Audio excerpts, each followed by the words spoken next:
Right. இப்ப second பேர்ட தான் இருக்கும். ரெண்டாவது கேள்வி, செகண்ட் பேர்ல ரெண்டாவது கேள்வி. Second question என்னவாம்? சுரமானி கம்பி ஒன்று, சொனோமீட்டர் வயர் ஒன்று, அதிரும் நீளத்திற்கும் உயிரணுக்கும் இடையிலான தொடர்பை வாய்ப்பு பார்ப்பதற்கு இசைக்கவை தொகுதி ஒன்றும் விரைப்படி கடதாசியரி என்பன உமக்கு வழங்கப்பட்டுள்ளன. என்னவாம்? இவர் இப்ப என்ன செய்யறார்? அதிரும் நீளத்துக்கு மீறனுக்கு உள்ளது. இப்ப உங்களுக்கு தெரியும், ஒரு பரிவினிகளை ரிசனன்ஸ் நடக்கக்குள்ள நோமலா நாங்கள் அடிப்படை பரிவை தான் பார்ப்போம், ஃபண்டமெண்டல் நோட்டு தான் பார்ப்போம். இப்ப இது அடிப்படையில பரிவினிகளுக்கு ஃப்ரீக்வன்சிக்கு என்ன equation? F is equal to 1/12 root of T over N. So then the frequency equation, equation F is equal to 1/12 root of T over N. இப்ப இதுதான் பரிவு நீளம், டிசனன்ஸ் லென்த்ன்றது இதுதான். இந்த லென்த்துக்கும் இதுல ஒரு டென்ஷன் இருக்கு. இந்த கம்பியில டென்ஷன் இருந்தா தான் பரிவு வரும். இதுக்கு நாங்கள் சுரமானில என்ன செய்திருப்போம்? இத சுமையேற்றி இருப்போம் ஒரு வெயிட்ட வச்சு. அப்ப இதுல ஒரு டென்ஷன் வரும். டென்ஷன் என்னதுக்கு ஈக்குவல்? இதுட வெயிட்டுக்கு ஈக்குவல். அப்ப இப்ப இந்த டென்ஷனை மாத்தி மாத்தி இந்த நீளம் டென்ஷன் அப்படியே பிக்ஸா வச்சுக்கொண்டு நீளத்துக்கும் ஃப்ரீக்வன்சிக்கு தான் வரும். அப்ப இந்த மேச பிக்ஸா வச்சுட்டோம், ஏதோ ஒரு துணிவை தொங்க விட்டு அந்த மேச பிக்ஸா வச்சுக்கொண்டு நாங்க என்ன செய்ய போறோம்? லென்த்துக்கும் ஃப்ரீக்வன்சிக்கும் உள்ள ரிலேஷன்ஷிப்பை பார்க்க போறோம். நீளத்தை மாத்தி மாத்தி ஃப்ரீக்வன்சி எப்படி மாறுதுன்னு பார்க்க போறோம். அதுக்கு உங்களுக்கு என்ன வந்திருக்கார்? செட் ஆஃப் ஃப்ரீக்வன்சி வந்திருக்கார். இசைக்கவை டியூனிங் ஃபோக் வந்திருக்கார். செட் ஆஃப் டியூனிங் ஃபோக் இசைக்கவர் தொகுதி வந்திருக்கார். ஓகே தானே? அதுல நாங்கள் இப்ப பரிணை வாங்க மாட்டோம். இப்ப பரிவினாலேங்க உங்களுக்கு தெரியும், நோம்பல நாங்கள் அடிப்படை பரிவை தான் பார்ப்போம், ஃபண்டமெண்டல். ஏன்? அடிப்படை பரிவுல தான் இந்த வீச்சம் உயர்வா இருக்கு. இந்த அம்பிளிட்யூட் மேக்சிமமா இருக்கைக்குள்ளதான் இதுல நீங்க ஒரு கடதாசி ஓடிய வச்சீங்கன்னா, பேப்பர் ரைடர் ஒன்றை வச்சீங்கன்னா அது தூக்கி வீசப்படும், ஈஸியா தூக்கி வீசப்படும். ஓகே, அப்ப எக்ஸ்பெரிமெண்ட் ஈஸியா இருக்குன்றதால நாங்கள் இந்த கடதாசி ஓடி தூக்கி வீசப்படணும்னா ஃபண்டமெண்டல் நோட்டுல எக்ஸ்பெரிமெண்ட் செய்வோம். அடிப்படை பரிவு. சோ அடிப்படை பரிவை நிகழ்த்த செய்து நாங்க இந்த எக்ஸ்பெரிமெண்ட் செய்யறோம். இதுல அப்ப உங்களுக்கு இசைக்கவர்கள் தந்தா, இப்ப கணக்கு இசைக்கவர் தரையக்குள்ள நீங்க என்ன செய்வீங்கன்னா, குறைஞ்ச இப்ப இவர்கள் நீளம் கூடினா ஃப்ரீக்வன்சி என்ன செய்யும்? குறையும். நீளம் குறைஞ்சா ஃப்ரீக்வன்சி கூடும். அப்ப எக்ஸ்பெரிமெண்ட்ல நீங்க முதல்ல எதை எடுப்பீங்க?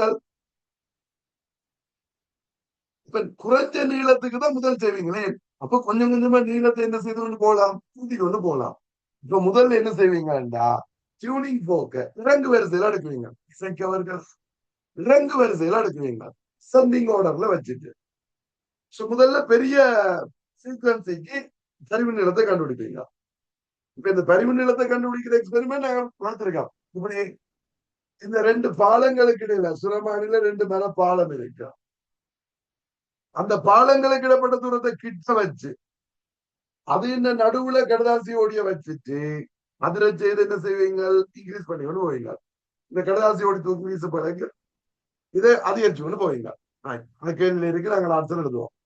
இப்ப இந்த பாலங்களுக்கு இடப்பட்ட தூரத்தை கிட்டவா வச்சு நீங்க அதிகரிச்சு கொண்டு போயிருக்க ஒரு கட்டத்துல இந்த கடதாசி ஓடி தூக்கி வீசப்படும். அதுதான் பரிவு நீளம். இப்படி அந்த பரிவு நீளத்தை அளப்பீங்க. அதுல முதல்ல சீக்வன்சி கூடினதுக்கு எடுத்தீங்கன்னா சின்ன நீளம். அப்ப உங்களுக்கு அடுத்ததுக்கு தெரியும் இதை விட பெருசாகும். இப்ப ஆக சின்னல இருந்து திருப்பி அதிகரிக்க தேவையில்லை. அப்ப இதுலயே இருந்து அடுத்ததை பார்க்கலாம். இந்த டியூனிங் போக்கு இதை விட கூடும். அப்ப ஈஸியா எக்ஸ்பெரிமெண்ட் செய்து முடிச்சிடலாம். அதனாலதான் சின்ன ஃப்ரீக்வன்சி கூடினதுல இருந்து அதிகரிச்சு கொண்டு போயிடும். ஓகே எல்லாம் இப்ப இதை வச்சுக்கொண்டுதான் இதுல கேள்வி கேட்கிறேன். ஐடியா விளங்கிட்டு எல்லாம் இப்ப கேள்வியை பாருங்க.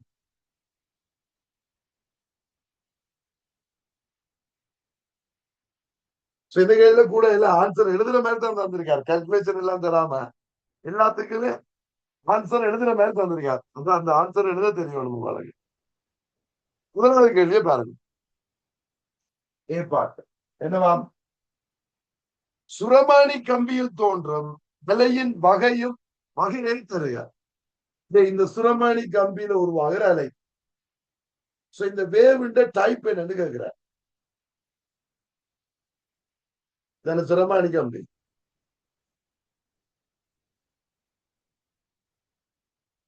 இதுல உருவாகிற அலைன்ற வகை. இப்ப உங்களுக்கு தெரியும், இந்த ரெண்டு பாயிண்ட்டுக்கு இடையில இப்படி அலை உருவாகுது. இதுக்கு என்ன பெயர்? ஸ்டாண்டிங் வேவ் இல்லையா? ஸ்டேஷனரி வேவ் நிலையான அலைகள். ரெண்டு பாயிண்ட்டுக்கு இடையில சக்தி இங்க இருந்து அங்க கடத்தப்படாது. இது நிலையான அலை. ஓகே, ஒன்று. எடுத்தது சக்தி இங்க இருந்து இங்க போக செங்குத்தா அதிருது. அதனால குறுக்கலை டிரான்ஸ்வர்ஸ். நின்ற குறுக்கலைகள் நிலையான குறுக்கலைகள் இல்லையா? நின்றலை மற்றும் குறுக்கலை அப்படி எழுதினாலும் சரி, நின்ற குறுக்கலைகள் என்று சொன்னாலும் சரி இல்லையா? இப்ப என்னன்னு சொல்லுவீங்க? Transverse stationary wave. ஓகே, அல்லது stationary wave and transverse wave. நின்ற அலைகள் நிலையான அலைகள், அதோட குறுக்கலைகள். அது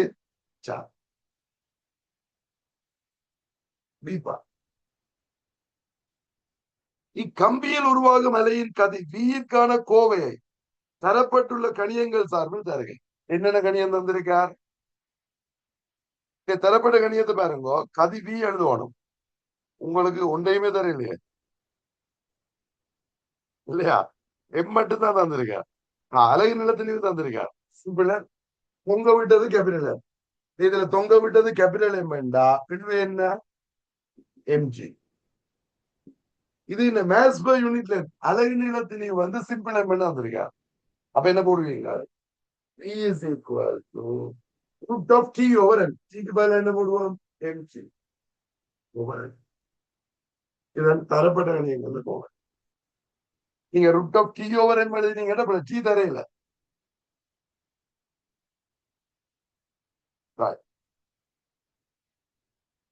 சீப்பா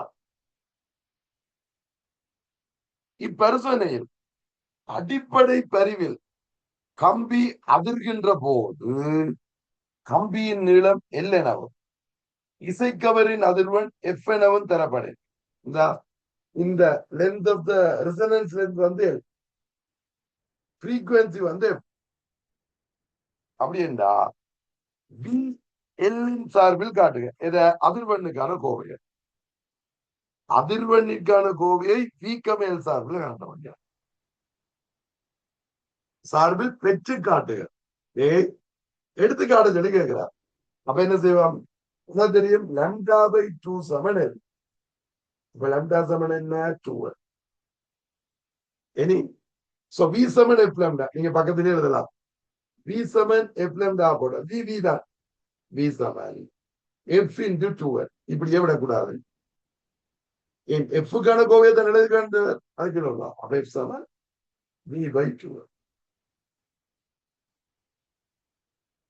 வியின்றையும் என்னென்ன சார்பில் அர்த்தம். அடுத்தது டீப்பா என்ன கேட்கிறார்? மேலே சியில் பெற்ற கோவையை y சமன் mx வடிவத்தில் மீளொழுங்குபடுத்துக. இங்கு y சார்மாறி ஆகும். ஓகே, இப்பரிசோதனையில் y ஓர் அளவீட்டின் நிகர் மாற்றாக உண்மையானவாறு தலைகீழா வரக்கூடாது. y தலைகீழா வராத மாதிரி தெரிஞ்சிருக்கலாமா? இப்ப என்ன தடுப்போம்? இதுல மாறுற கணியம் எது? நீங்க இந்த பிராக்டிக்கல்ல டென்ஷனை மாத்த போறது இல்லை. இப்ப இழுவைய மாத்தேன்டா மாறாது. இப்ப நீங்க மாத்த போறது எஃப். இந்த பிராக்டிக்கல் என்ன நோக்கம் விளங்கணும். இங்க நோக்கம் என்ன? நீளத்துக்கும் ஃப்ரீக்வன்சிக்கும் ஃப்ரீக்வன்சிக்கும் உள்ள ரிலேஷன்ஷிப்பை தான் பார்க்க போறோம். எல்லுக்கும் எஃப்க்கும் இடையில தொடர்பை பார்க்கறேன்னு மேலும் சொல்லியிருக்கா. அப்படி என்ன எதை மாத்தக்கூடாது? இன்னுமே மாத்தக்கூடாது. இப்ப இந்த கேபிட்டல் எம் மாத்த மாதிரி. ஓகேயா? இப்ப இந்த கேபிட்டல் எம் மாத்தலையா வி மாறா. அப்ப இங்க வி மாறலி. உங்களோட மாறுற கணியம் என்னும் எஃப். ஓகே, அதுல நீங்க எதை முதல்ல மாத்துவீங்க? ஃப்ரீக்வன்சிய டியூனிங் போக்க தானே மாத்துவீங்க. வேற வேற டியூனிங் போக்க மாத்தி என்ன கண்டுபிடிப்பீங்க? இப்ப இல்லத்தான் மையத்தில் வைக்கணும். இப்ப இல்ல இங்க கொண்டு போவோம், எஃபெக்ட் ஒன்று. அப்ப எல் சமன் v/2 into 1 over x. f கீழே போயிடும். இப்ப v/2 into 1 over x. அப்ப இதை yஹ்ல வைக்கிறேன், 1 over f x-ல வைக்கிறேன். அப்ப என்ன வடிவம்? y சமன் mx. ஓகேயா? கேட்டது என்னத்த? சாரா மாறியே இனம் காண்க. Independent variable. Independent variable 1 over x. சாரா மாறி 1 over x. இண்டிபெண்டன்ட் வேரியபிள் 1 over x. ஓகே இல்லோ? இப்ப பாடு பாரு. விளங்குதே இது?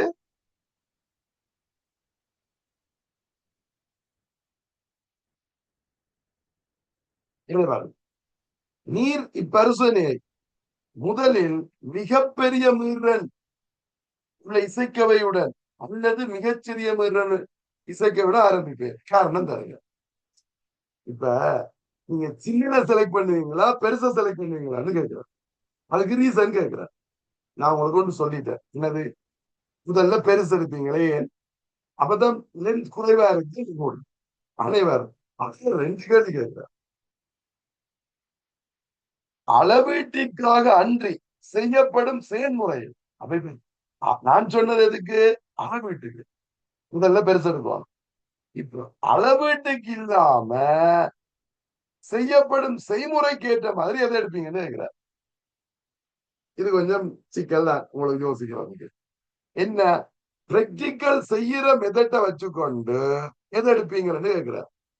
இப்ப இங்க எதை எடுக்கணும் வேண்டாம், ஆக குறைஞ்ச ஃப்ரீக்வன்சி எடுக்கலாம். ஏன் ஃப்ரீக்வன்சி குறைஞ்சதை எடுத்தீங்கன்றால் முதல்ல செக் பண்ணி பார்க்கலாம், என்னட்ட இருக்கிற எல்லா ஃப்ரீக்வன்சிக்கும் இதுல லென்த்தை கூட்டலாமா. இப்ப உங்கள்ட்ட இதுல 1 மீட்டர் லென்த் இருக்கும், இதுல 1 மீட்டர் தான் இருக்கும். உங்களோட ஆக குறைஞ்ச ஃப்ரீக்வன்சிக்கு 120 சென்டிமீட்டர் வந்தா அதால எங்களுக்கு எக்ஸ்பெரிமெண்ட் செய்யலாமே போயிருமே. இப்ப நீங்க செய்த எல்லாமே வேஸ்டா போயிடும் திருப்பி செய்யறா. இப்ப நீங்க முதல்ல என்ன செய்யணும், உங்கள்ட்ட இருக்கிற எல்லா ஃப்ரீக்வன்சிக்கும் பரிவு நீளம் கிடைக்குமா அப்படின்றத செக் பண்ணணும். எப்படி செக் பண்றது? ஆக குறைஞ்ச மீறலுக்கு கருவி கிடைக்கும் இருந்த ரெசனன்ஸ் கிடைக்கும் இருந்த ரெசனன்ஸ் எல்லாத்துக்கும் கிடைக்கும். நான் சொல்ற விளங்க அவங்களுக்கு என்ன? இப்ப முதல்ல நீங்க என்ன செய்வீங்க? ஆக குறைஞ்ச எடுப்பீங்க. எனது சிறிய அதிர்வனுடைய இசைக்கவை. ஓகே, அப்ப என்ன சிறியதா பெரியதான்னு சிறியது, small frequency. Tuning fork of small frequency. Reason என்ன? தாழ்மைக்காரங்க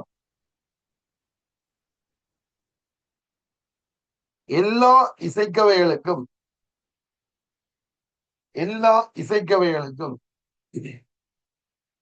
வரிவு கிடைக்குமா என்பதை வாய்ப்பு பார்ப்பதற்கு, எல்லா இசைக்கவைகளுக்கும் வரிவு கிடைக்குமா என்பதை வாய்ப்பு பார்ப்பதற்கு. Okay, English medium. To check whether resonance can be obtained. To check whether resonance can be obtained for all the tuning forks. To check whether resonance can be obtained for all the tuning forks. With all the tuning forks. எல்லா tuning folk பரிவு கிடைக்குமா என்றதை வாய்ப்பு பார்க்குறது. Okay தானே? இப்ப second part. இப்ப அளவீட்டுக்காக செய்யற பிரச்சனைகள் என்ன செய்யணும்? அளவீடு எடுக்கிற மெத்தட்ல செய்யக்குள்ள என்ன செய்வீங்க? பெரிய ஃப்ரீக்வன்சியை முதல்ல எடுப்பீங்க. ஏன்? இப்பதான் அறிவு நீளம் சின்னல இருந்து கூடிக்கொண்டு போகும். அப்ப எக்ஸ்பெரிமெண்ட் செய்யறது ஈஸி. அவ்வளவுதான். பெரிய அதிர்வெண். ஓகே, பெரிய அதிர்வெண்ணுடைய இசைக்கவை, பெரிய அதிர்வெண். Okay, large frequency. இப்ப என்ன ரீசன்?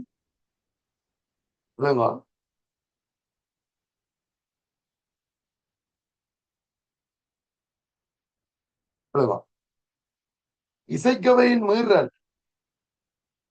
இசைக்கவையின் மீறல் இறங்கு வரிசையில் தெரிவு செய்யப்படும் போது, இறங்கு வரிசையில் இறங்கு வரிசையில் தெரிவு செய்யும் போது அறிவு நீளம் வேறு வரிசையில் இருக்கும். ஓகே, இசைக்கவையின் மீறல் இறங்கு வரிசையில் தெரிவு செய்யப்படும் போது அறிவு நீளம் வேறு வரிசையில் இருக்கு. எனவே பரிசோதனை மேற்கொள்வது இலகுவாகும். பரிசோதனை மேற்கொள்வது இலகுவாகும். English மீடியக்காரர்கள்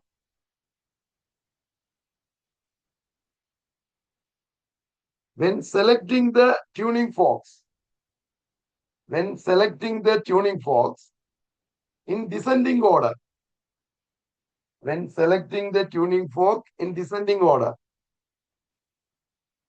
the resonance length will be in ascending order. Okay, when selecting the tuning forks in descending order, the resonance length will be in ascending order. This makes experiment easier to perform. This make experiment easier to perform. Tamil மீடியத்துல திருப்பி சொல்லட்டாமா? என்ன சொன்னா? இசைக்கவரின் மீறல் இறங்கு வரிசையில் தெரிவு செய்யப்படும் போது அறிவு நீளம் வேறு வரிசையில் இருக்கும். இதனால் பரிசோதனை செய்வது இலகுவாகும்.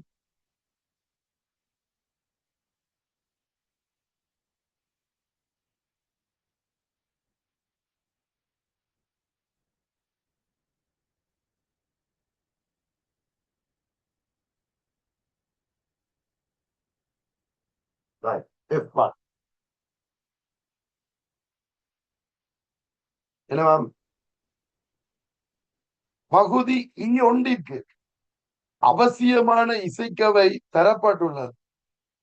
இசைக்கவையை தரப்பட்டுள்ள இசைக்கவை தொகுதியில் இருந்து எவ்வாறு கண்டுபிடிக்கும்?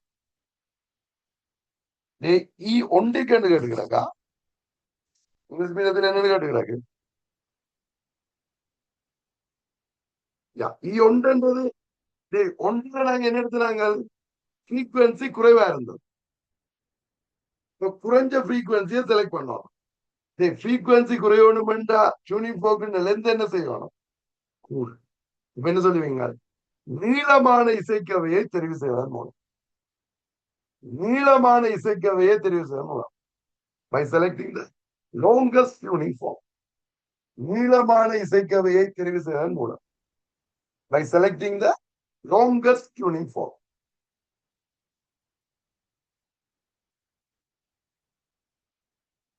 Okay la? Right.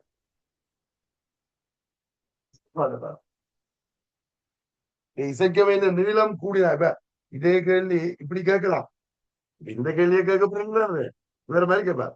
இப்ப ரெண்டு இசைக்கவையை தந்துட்டு இது ஏ இது பி, எது இந்த ஃப்ரீக்வன்சி கூடன்னு கேட்டா, ரெண்டே தந்துட்டு இது ரெண்டுல எது இந்த ஃப்ரீக்வன்சி கூட? பி. நீளம் குறைஞ்சதுக்கு ஃப்ரீக்வன்சி கூட. ஓகே, அடுத்த ஜி பாடு பாருங்க. என்னவா?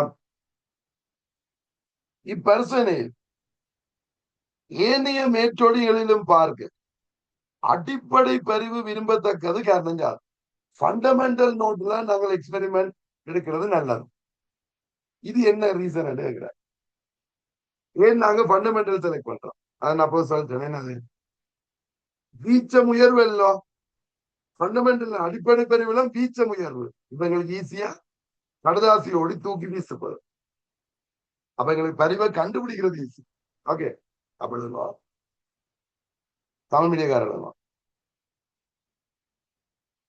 என்ன அடிப்படை பிரிவில் வீச்சம் உயர்வாகும். அடிப்படை பிரிவில் வீச்சம் உயர்வாகும். தொடர்ந்து வேணும். அடிப்படை பிரிவில் வீச்சம் உயர்வாகும். The amplitude is highest at the fundamental frequency. The amplitude is high in the fundamental frequency. Okay, அதோட தொடர்ந்து. எனவே கடதாசியோடி எளிதாக தூக்கி வீசப்படும். எனவே கடதாசியோடி எளிதாக தூக்கி வீசப்படும். கடதாசி ஏறி அப்படின்னு சொன்னாலும் சரி, கடதாசி ஏறி எளிதாக தூக்கி வீசப்படும். Therefore, the paper rider is thrown off easily. The paper rider is thrown off easily.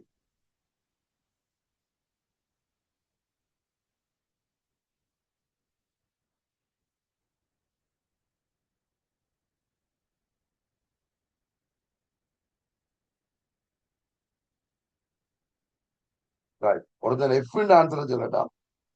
F answer நீளமான இசைக்கவை. நீளமான இசைக்கவை. எச் பாட பாருங்க.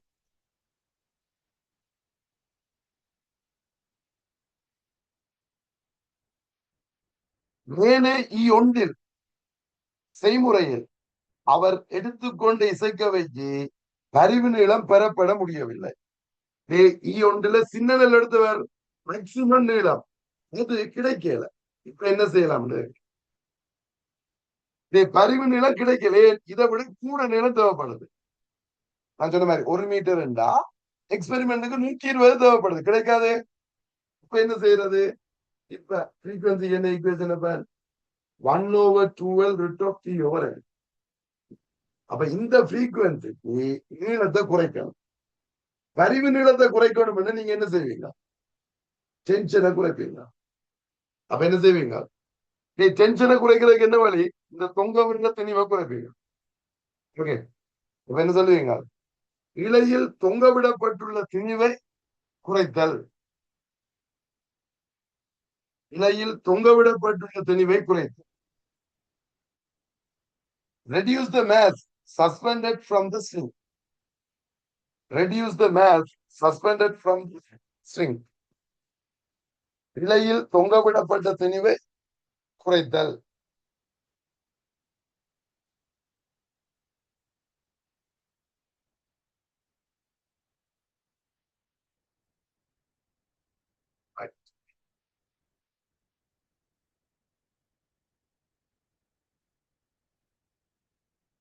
இப்ப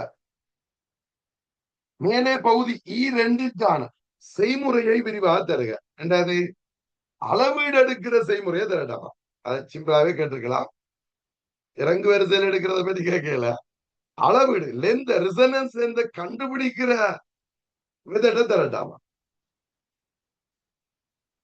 அதை நாங்க முதல்ல பார்த்திருக்கோம் எக்ஸ்பெரிமெண்ட் பார்க்கக்குள்ள. என்னண்டு முதல்ல என்ன செய்ய வேண்டாம்? 2 பாலங்களுக்கும் இடைப்பட்ட தூரம், இந்த வூடன் பிரிட்ஜ் இருக்கல்லோ, அது 2க்கும் இடைப்பட்ட தூரத்தை குறைவா வச்சு, அது என்ன நடுவுல கடதாசியோடைய வச்சுட்டு இசைக்க வேதணும். அப்படி கடதாசியோடு தூக்கி வீசப்படும் வரைக்கும் லெந்தா இருப்பீங்க. அதானே?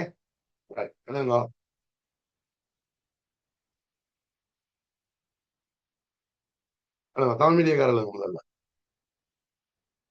பாலங்களுக்கு இடைப்பட்ட தூரம், பாலங்களுக்கு இடைப்பட்ட தூரம் சிறியதாக எடுக்கப்பட்டு, பாலங்களுக்கு இடைப்பட்ட தூரம் சிறியதாக எடுக்கப்பட்டு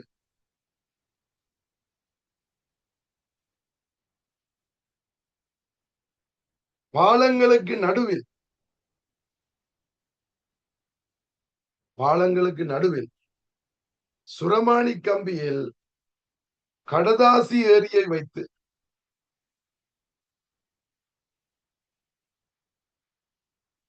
கடதாசி ஏரியை வைத்து இசைக்கவை அதிரச்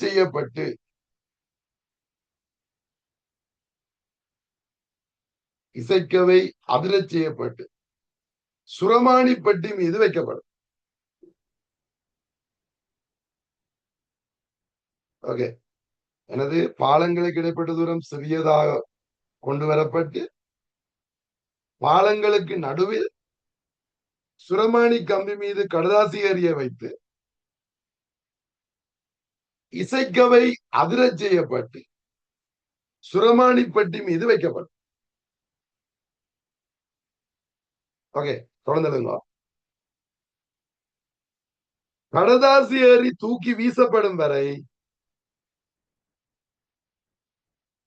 கடதாசியோடி தூக்கி வீசப்படும் வரை பாலங்களுக்கு இடைப்பட்ட தூரம் அதிகரிக்கப்படும். கடதாசியோடி தூக்கி வீசப்படும் வரை பாலங்களுக்கு இடைப்பட்ட தூரம் அதிகரிக்கப்படும்.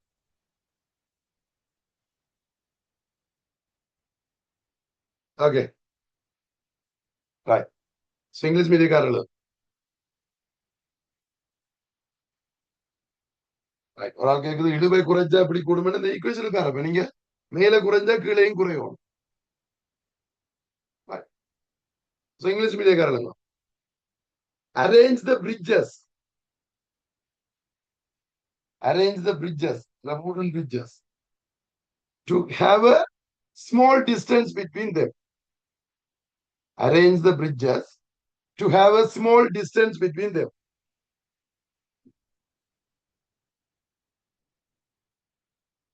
And place the paper rider. Place the paper rider in the middle of the wire over the bridges. Place the paper rider in the middle of the wire over the bridges. The bridge க்கு மேலால இருக்கிற வயர்ன நடுவுல வைக்கிறோம்.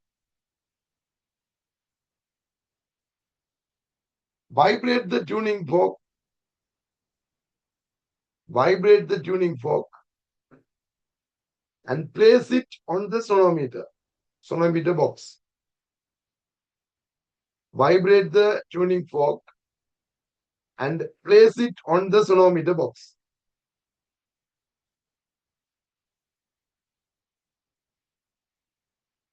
Increase the distance between the bridges. Increase the length between the bridges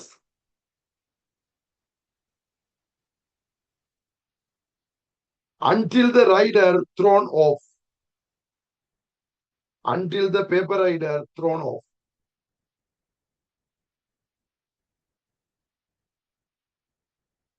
Okay.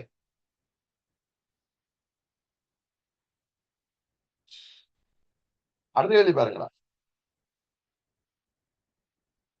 இது விளங்குதில்லை. இது நான் முந்தியும் எழுதாலும் எழுதியிருக்கோம். Experiment பார்க்க அந்த மீனிங்ல எழுதினீங்கன்னா சரி, எப்ப கேட்டாலும் இதுதான் ஆன்சர். அடுத்து கேட்கிறார் என்ன, இப்பரிசோதனையில் பரிவு நீளத்தை அளக்கும் போது ஏற்படும் 2 வகையான வழுக்களை இணைந்தார். வழுக்கள் 2. ஒன்று நீளமலை கேட்க கருவியிலே பெற பிழையால வழுவல். நீளமலை கேட்க வழுவரலாம். ஏன்னா அது கருவியில இருக்கிற பிழையால. நீளத்தை அளக்கும் போதுதான் கேட்கிறார். அது கருவியில இருக்கிற பிற என்ன பிள்ளை. இப்ப இந்த 5க்கும் 6க்கும் இடையில இருந்துச்சுன்னா எங்களுக்கு அது இந்த லீஸ் கவுண்டால ஒரு வலு வரும். அது வரலாம் தானே. அப்ப என்னன்னு சொல்லுவீங்க, கருவியில் உள்ள பிழை காரணமாக வலு வரும். கருவி என்றது மீட்டர் கோல் தானே. சோ மீட்டர் கோலில் உள்ள வலு காரணமாக வரணும். ஓகே, சோ கருவியில் உள்ள வலு காரணமா. இப்ப இந்த வலுவும் இல்ல. இப்ப 0 எரர் பிழையா இருந்தா, இந்த கருவியில 0 எரர் பிழையா இருக்கு, முதலாவது பிழையா இருக்குது, இப்ப பிழை வரும். அப்ப கருவியில் உள்ள வலு காரணமாக எரர் இன் தி இன்ஸ்ட்ருமெண்ட் முதலாவது. அடுத்தது இந்த பரிவு நீளத்துல இருக்கிற நிச்சயமற்ற தன்மையாளர். ஏண்டா இப்ப ஒரு டியூனிங் போக்குக்கு ஒரு இசைக்கவைக்கு ஒரு ரேஞ்சில தூக்கி வீசப்படுவாங்க. எல்லாத்துக்கும் ஒரே நீளம் வரணும் இல்ல. அடிப்படை பருவிக்கு கிட்ட ஒரு ரேஞ்சுக்கு இப்ப உங்களுக்கு 20 சென்டிமீட்டர் வந்தேன்டா 20ல இருந்து 25 வரைக்கும் நீ அதிகரிக்க தூக்கி வீசப்படும். அப்ப 20 இல்ல 25 பரிவு நீளம் நாங்க அவரேஜ் எடுத்துக்கொள்வோம். ஓகே. அப்ப அந்த பரிவடைகிற நீளத்துல இருக்கிற நிச்சயமற்ற தன்மை என்ன சரியா எதுன்னு தெரியாது. அன்சர்டினிட்டி இல்ல. அப்ப என்ன பரிவு நீளத்தை துணிவதில் உள்ள நிச்சயமற்ற தன்மை.